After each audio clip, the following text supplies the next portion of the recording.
పేరు హర్షితనా? లేదంటే ఇంకా వేరే పేరు ఏమైనా ఉందా? ఎందుకలా? అంటే చాలా మంది స్వీట్ నేమ్ అది పెట్టుకుంటారు కదా! స్క్రీన్ పైన గాని వేరే పేరు అట్లా పెట్టుకుంటారు కదా! సో, అట్లా. ఇదేనా ఒరిజినల్ పేరు? లేదు లేదు, ఇది కాదు నాది ఒరిజినల్ పేరు. ఓకే. అసలు పేరు వచ్చేసి గౌస్ భాష అన్నమాట. ఓహ్! అది మీరు ఇండస్ట్రీ పేరు. ఓకే. ముస్లిమా? అవునండి. వచ్చా అచ్చా సూపరా! అయ్యి నేను పెట్టుకొని స్క్రీన్ నేమ్ పెట్టుకున్నాను అనమాట, హర్షిత్ అని. ఓకే. ఎందుకు అట్లా? అలా అని ఏం లేదు కానీ నాకు ఈ క్యారెక్టర్ చేస్తున్నాను కాబట్టి నాకు సూటబుల్ ఉండాలి కదా. ఇప్పుడు వినోద్ ఉన్నారు, అవును. ఒక వర్షన్ అనేది పిలవడానికి బాగుంటది కదా అని స్క్రీన్ నేమ్ అలా పెట్టుకున్నాను. చాలా మంది మనం హీరోస్ లో చూసుకున్నాం, హీరోయిన్స్ లో చూసుకున్నాము, స్క్రీన్ నేమ్స్ వేరు ఉంటాయి, ఒరిజినల్ నేమ్స్ వేరు ఉంటాయి. ఓకే. ఓకే. ఇప్పుడు ఈ మధ్యలో నేను యూట్యూబ్‌లో మీది ఒక వీడియో చూశాను. రాకేష్ మాస్టర్. రాకేష్ మాస్టర్‌తో చేశాను. అవును. అది ఎక్కడ రాకేష్ మాస్టర్ ఇట్లా చేశారా మీరు ప్రాజెక్ట్? చేశాను, ఒక ప్రాజెక్ట్ అయితే చేశాను ఓకే. రాకేష్ మాస్టర్ మన టిక్ టాక్ వాళ్ళతో. ఫారెస్ట్ బాస్ అని అరకులో షూట్ చేశారు అది. అరకు? ఒక 1 వీక్ షూట్ జరిగింది అక్కడే. ఇక్కడ రాకేష్ మాస్టర్ ఏం చేశారు? అంటే డైరెక్షనా? దాంట్లో మనకి ఇప్పుడు బిగ్ బాస్ ఎలా ఉంది, నాగార్జున గారు ఏం చేస్తున్నారు, అవును. అవును. నాగార్జున గారు చేస్తున్నటువంటి ఆ version లో ఓకే. ఓకే. బిగ్ బాస్ లాగా వర్షన్ లో తీసుకుని చేశారు. అచ్చా! అచ్చా! అంటే మీకు ఎట్లా ఎట్లా అనిపించింది రాకేష్ మాస్టర్‌తో? చాలా చాలా కల్మషం లేని మనిషి, మంచిగా మాట్లాడడం కానీ చాలా ఓపెన్ హార్ట్ గా ఉంటారు, అందరితో కూడా కలిసిమెలిసి మంచిగా మాట్లాడతారు. అండ్ ఇంకో విషయం కూడా చెప్పాలంటే తను ఇప్పుడు లేరు అన్న విషయం పక్కన పెడితే మనతోనే ఉన్నారు అని అనిపిస్తుంటది. ఎందుకంటే తను చేసిన వీడియోస్ కావచ్చు, ఫన్నీగా మాట్లాడడం కావచ్చు, మనం చాలా ట్రోలింగ్స్ చూస్తుంటాం. అవును. ఆ వీడియోస్ అన్ని చూసుకుంటే తను మన ముందు లేరు అనే ఆలోచన అయితే ఉండదు. తను అనే కాదు, ఇండస్ట్రీలో ఏ పర్సన్ అయినా సరే మన ముందు లేకపోయినా కానీ ఉన్నారు అనే ఆలోచనలోనే ఉంటాం. రాకేష్ మాస్టర్ ఎప్పుడైనా మీ వల్ల నాపై ఇట్లా ట్రోలింగ్ జరగడము నాకు ఎట్లనో అనిపిస్తుంది. కానీ ఎప్పుడైనా బాధపడడం లేదు, కానీ అట్లాంటివి అసలు డిస్కషన్స్ లేవు. ఓకే. రాకేష్ మాస్టర్ తో తక్కువ ర్యాప్ నాకు, ఓకే. షో వరకే తక్కువ ర్యాప్ కాబట్టి నేను అంత డిస్కషన్స్ అయితే ఏం లేవు. ఓకే. జస్ట్ అక్కడికి వచ్చినప్పుడు అంటే మీరు ఒక బ్యాచ్ లా కూర్చొని ఈవినింగ్ టైంలో కానీ నైట్ స్నాక్స్ తినే టైంలో కానీ లేదు, డిన్నర్ చేసే టైంలో. అలాంటి ఏం జరగలేదు. ఓకే. చిన్న ర్యాప్ అంతే. ఓకే. మీరు అంటే రాకేష్ మాస్టర్ మరణించినప్పుడు కానీ మీరు వెళ్ళారా అట్లా దగ్గరికి? నేను వేరే దగ్గర ఉన్నా, ఆ టైంలో వెళ్ళలేదు. చాలా బాధాకరమైన విషయం కాబట్టి అప్పుడు చాలా బాధపడ్డాను. నేను దగ్గర లేను అని. మీకు రాకేష్ మాస్టర్ ఏమైనా అంటే షూట్ లో మంచి సజెషన్ లాంటివి ఏమైనా ఇచ్చటోళ్ళ?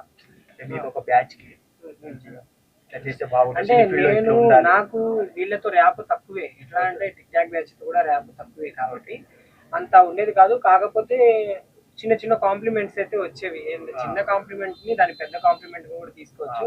మీరు చాలా బాగున్నారు, అంటే బాగా కనిపిస్తున్నారు అని చెప్పి చిన్న కాంప్లిమెంట్ అయితే వచ్చింది. రాకేష్ మాస్టర్ అన్నారా మీరు చాలా బాగున్నారా అని? స్టార్టింగ్ లోనే, ఆ వీడియోలోనే స్టార్టింగ్ లోనే ఉంటాయి. అవును. కొన్ని అంటే చిన్న నిజంగానే చిన్న- అన్నారా వీడియోలో? వీడియోలోనే ఉంది. సరే, అది నిజంగా వచ్చిన వర్డ్సే, స్క్రిప్టెడ్ కాదు కదా, ఓకే. ఓకే. మన జెన్యున్ గా వచ్చే వర్డ్సే కాబట్టి మంచిగా చెప్పారు. మీరు ఇప్పుడు లేడీ గెటప్ వేసుకున్నారు కదా, ఏ అమ్మాయి అయినా కానీ మీ దగ్గరకు వచ్చి చెప్పిందా నాకన్నా మీరు చాలా అందంగా ఉన్నారు ఎప్పుడైనా చెప్పారు? చాలా మంది చెప్పారు. అంటే షూట్స్కి వెళ్ళినప్పుడు కావచ్చు. అంటే ఫస్ట్ ఆఫ్ ఆల్ నేను మేకప్, మీరు వేసుకునే మేకప్ చాలా బాగా వేసుకున్నారు, చాలా నీట్ గా వేసుకున్నారు, చాలా బాగా కనిపిస్తున్నారని చాలా మంది చెప్పారు. ఓకే. అమ్మాయిలకి మీరు మంచి అంటే ఇప్పుడు కాలంలో అమ్మాయిల మీద దాడి జరుగుతున్నాయి కదా, చాలా ఎక్కువ దాడి జరుగుతుంది. సో వాళ్ళ కోసం అమ్మాయిలు ఎలా రక్షణ రక్షణ కోసం కానీ వాళ్ళ గురించి చెప్పాలంటే మీరు ఒక లేడీ గెటప్ తీసుకున్నారు కాబట్టి వాళ్ళ గురించి మీరు ఒక మంచి మెసేజ్గా చెప్పాలంటే ఏం చెప్తారు వాళ్ళ రక్షణ కోసం? వాళ్ళ రక్షణ గురించి అంటే ఇక మనం చూస్తున్నాం, మనలో మనకు మార్పు రావాలి ఫస్ట్. ఒకళ్ళు ఎదుటి వాళ్ళు చెప్తే మార్పు రావాలి. మనము ఇప్పుడు ఇవి దాడులు అనేవి జరుగుతున్నాయంటే మన మైండ్ మనం పర్ఫెక్ట్ గా లేదు. అంటే ఒక అమ్మాయి మీద చేయి వేస్తున్నాము అంటే మన ఇంట్లో కూడా అమ్మ, అక్క, చెల్లి వీళ్ళు ఉంటారు, వీళ్ళే అనుకొని ఉండాలి, ఆలోచన చేయాలి. ఒకరు చెప్తే వచ్చే మార్పు కాదు, మనం తెలుసుకొని మారాలి. ఇలాంటివి జరగకుండా ఉండాలంటే వాళ్ళు వాళ్ళు జాగ్రత్తగా ఉండాలి. అవును. అని అంటారు. సో మీరు లేడీ గెటప్ వేస్తున్నారు కదా అర్షిత్ గారు. సో ఇప్పుడు చాలా మంది లేడీ గెటప్ వేసుకున్న వాళ్ళు ఉన్నారు. వాళ్ళకి ఏమైనా సజెషన్ ఇచ్చే వాళ్ళు చెప్తారు? అంటే వాళ్ళకి సజెషన్ ఇవ్వాలనేది ఏం కాదు, కానీ నార్మల్గా అయితే లేడీ గెటప్స్ గురించి అయితే ఒక చిన్న మెసేజ్ అయితే నేను చెప్పగలను. ఒక వీడియో రూపంలో, కొటేషన్ రూపంలో చెప్పగలను. లొకేషన్లో ఈ లేడీ గెటప్, లోకాన మేము మీలాంటి మనుషులే, మా రూపాన్ని కాదు మా నటనను చూడండి. లేడీ గెటప్ వేసినంత మాత్రం కేవలం కాదు. కళాకారులు, నర్తనశాలలో మహానటుడు ఎన్టీఆర్ గారు లేడీ గెటప్లో మిమ్మల్ని మంత్రముగ్ధుల్ని చేసింది మీ మెప్పు కోసం కాదా? మా పర్ఫార్మెన్స్ మీ ప్రశంస కోసం, మా తపన మీ తీర్పు కోసం. వీలైతే ఎంకరేజ్ చేయండి, సపోర్ట్ చేయండి. మా కట్టు కొట్టు మిమ్మల్ని ఆకట్టుకోవడానికి, మేమున్నాం నవ్వించడానికి. మా నటన చూసి ఈల వేయండి, గోల చేయండి, కానీ గేలి చేయదు. దయచేసి మా ఆర్టిస్టులని గౌరవించండి. వావ్, సూపర్ సూపర్ అండి. నిజంగా అసలు ఎక్స్పెక్ట్ చేయలేదు మీరు ఇట్లా చెప్తారని చెప్పి. నిజంగా ఎక్స్పెక్ట్ చేయలేదు. సో మీకు మీరు ఫ్యూచర్లో సింగర్ అవ్వాలని అనుకుంటున్నారు. సో మా మా మూవీ టీం నుంచి ఇప్పుడు మన దగ్గరకు వచ్చేసినాం, మన షూటింగ్ లొకేషన్ దగ్గరలో ఉన్నాము. ఓకే. మా టీం నుంచి ఖచ్చితంగా మీరు సింగర్స్ అవ్వాలి. మేము చూడాలి మీరు సింగర్స్ అయ్యి మీరు మేము మా స్టూడియోకి వచ్చి మేము ఫ్యూచర్లో చేసే ప్రాజెక్టులు కూడా మేము సింగర్స్గా మిమ్మల్ని ఖచ్చితంగా ఇన్వైట్ చేస్తాము. ఖచ్చితంగా పాడండి, మీరు సింగర్స్ అవ్వాలని మనస్ఫూర్తిగా మేము మా టీం నుంచి కోరుకుంటున్నాము. సో మా కోసం ఇంకొక పాట, ఇంకొక సాంగ్. ఇంకొక సాంగ్. చాలా చెప్పేశాను, చాలా మాట్లాడేశాను. సో ఇక మనం 10 days లో మనకి ఎలాంటి లొకేషన్ అంటూనే ఉన్నారు కానీ లొకేషన్ ఇప్పుడు వచ్చేసిందని అనిపిస్తుంది. వచ్చేసింది, ఆల్మోస్ట్ దగ్గరకు వచ్చేసింది. ఓకే. పాడే ఒక పాట.